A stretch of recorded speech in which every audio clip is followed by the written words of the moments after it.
This is the third installment here of my videos. I was repacking all of my camping slash overlanding gear into different sets of tubs and making lists. Here I talk about the recovery gear that I use. Okay, now here's one that I'm just going to hit really in cursory fashion because you could make 10 videos about this, and that's recovery gear. My recovery gear has evolved so many times over the years. I'm going to start with this. These are some cheap off-brand, I think Max traction boards. Ronnie Dahl has a great video, Four-Wheeling Australia, where he does some really rigorous and brutal tests of traction boards. Some are better than others. You know, I don't know how well I can trust these. Certainly your name brands, according to his tests, are worth the extra money. They have high-quality polymers that don't crack, can withstand a lot of abuse. I've only had to use these once, and it wasn't because I was stuck. It was because I wanted to level my trailer on some uneven ground. I've also got leveling Legos like they use in the RV community. Very convenient. But these will work in that case as well. I wish I'd had these probably 20 years ago. I got a little adventurous with my family in my old 83 Ram Charger. And part of why I know this principle works, other than the 10,000 videos out there of people using them effectively, is the soft stuff I was stuck in. What I had to do was walk like a couple hundred yards. I didn't have gloves. I really tore up my hands, ripping up a bunch of dead wild grass and just kind of patting it underneath my tires in the direction I wanted to go. And after some aggravation, probably 30-40 minutes of aggravation, I did manage to back out and get my family out of there. So these things work on the same principle, work extremely effectively.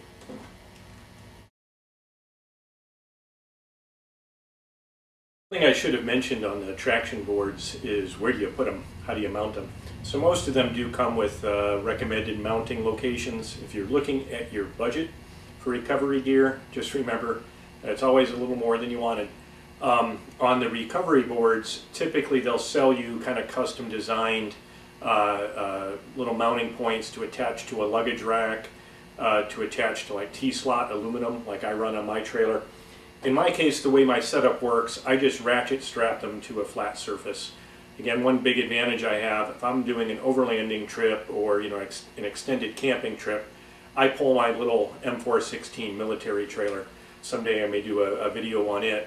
That gives me a lot more room for gear. If everything is confined to your truck, in my case it's a 2008 Hummer H3 Alpha, you get creative with mounting locations. A lot of people mount them to their spare tire on their swing gate. However you end up doing it, that can add a significant expense, and then you get challenged with how many traction boards do you want. I would say I've only got 2 now. I'll probably upgrade to at least 4, just because in different spots you either want to hit all 4 wheels or you want to be able to extend them. One nice thing about those boards of mine is you can attach them together to make them run twice as long.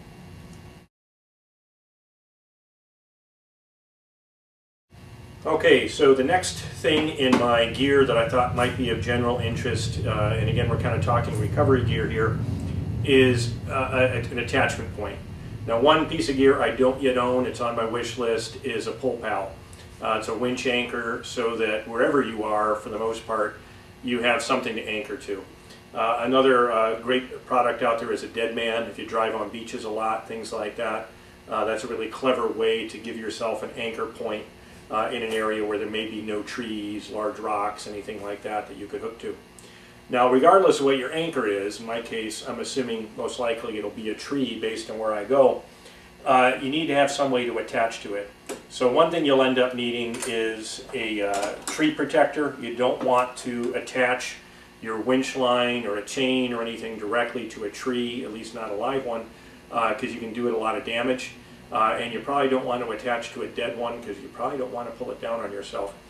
Now, a few bits of hardware here. These are Clevises or Shackles. This is an old D Clevis I've had for 1,000 years.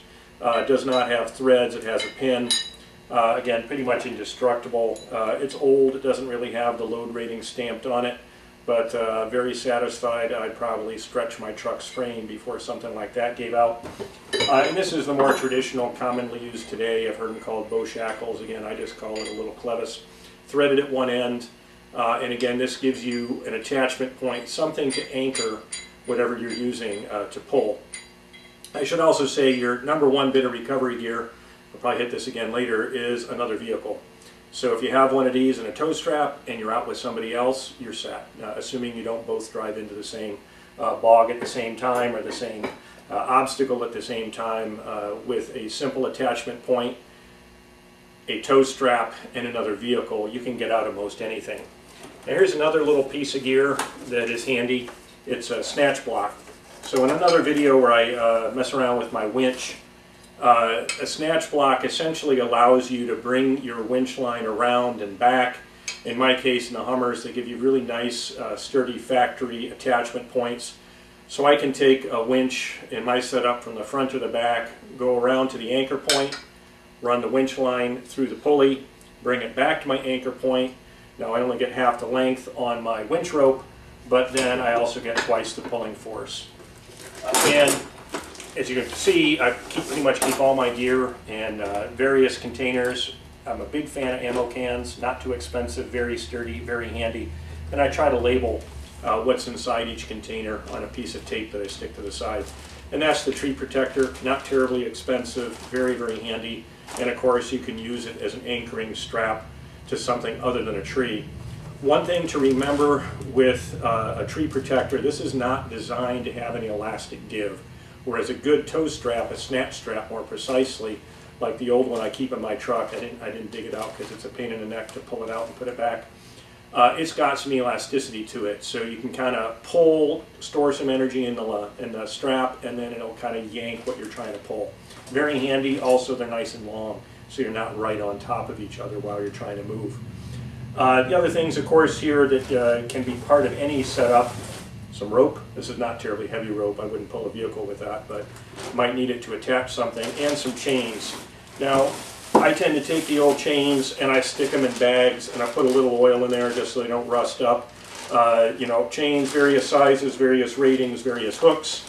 Again, I would not wrap this around a living tree or anything, but there's just 100 times I needed to use a chain. Actually, I used my truck to pull out some shrubs once. Just hooking up a chain to the attachment point, 4 low, and rip them out. Good old hillbilly landscaping. So again, that's probably pretty much the summary of what I use, assuming I'm using some kind of a winch. Now, you can also use a hand winch. I've used these in 100 applications, but never vehicle recovery.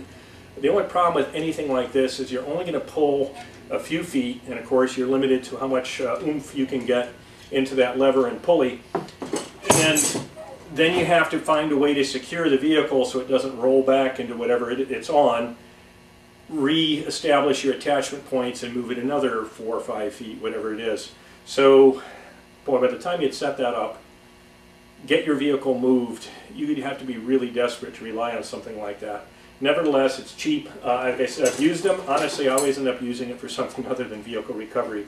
I've used them for things like one time we had to get a man lift up stairs at our church, and we found a way to secure a couple of 4x4s, some ropes and chains, and actually use this hand winch to lift a man lift up a staircase.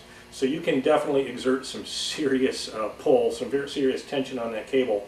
But again, you're not going to move very far, and if the distance isn't one hand winch pull, you got to find a way to secure it, stretch it back out, reconnect, and pull it again. That can take an enormous amount of time. Now, over my right shoulder that away, you can see my little trailer in the background, and despite the lousy resolution of an old digital camcorder, is a high lift jack. High lift jack, very handy thing.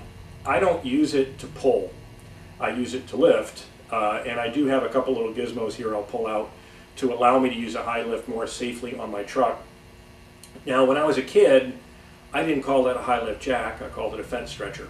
And that's how we used them. It just has a series of pins that just basically walk down that metal bar, and you can put just a tremendous amount of tension into something doing that. Same as the hand winch, you can use a high lift jack to winch a vehicle out of a spot. Same problem. You've only got the length of the bar, then you got to secure the load, reestablish the pull at the full length of the bar, and start all over. Again, you'd really have to be desperate to rely on that. But you know, in a pinch, it can definitely work. So I use my high lift jack, again, if I want to lift something up.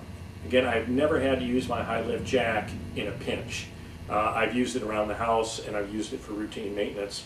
High lift jack's very unstable. You really have to pay attention when you use a high lift jack. I mean, it's just got a very small pivot point and it can lift a ton of weight, well, several tons of weight. Now what I do use on the high lift jack that I like, I've got the little base plate, you can probably see it back there over my shoulder again. But the other thing I use in the high lift jack, not tremendously sturdy unfortunately, but this little gizmo latches on to the hook of the high lift jack. These jobbers hook to the spokes of my wheels. So if you have any kind of wheels and any kind of spokes, and then this rubber bit fits up against the face of the tire. This is a really handy addition to a high lift jack.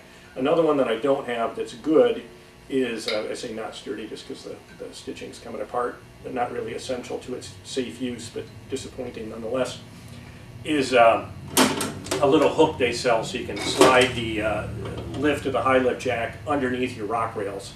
And my Hummer does have the factory rock rails, so that's another good attachment point. If I'm ever so inclined, I'll buy that attachment as well. Like a lot of this kind of gear, like you buy in with a fairly inexpensive piece, but then you really pay through the nose for the accessories. The high lift factory accessories, in my experience, are well made. They're good quality. You know, buy once, cry once. Not cheap. Versus the actual jack itself really isn't terribly expensive for what it is.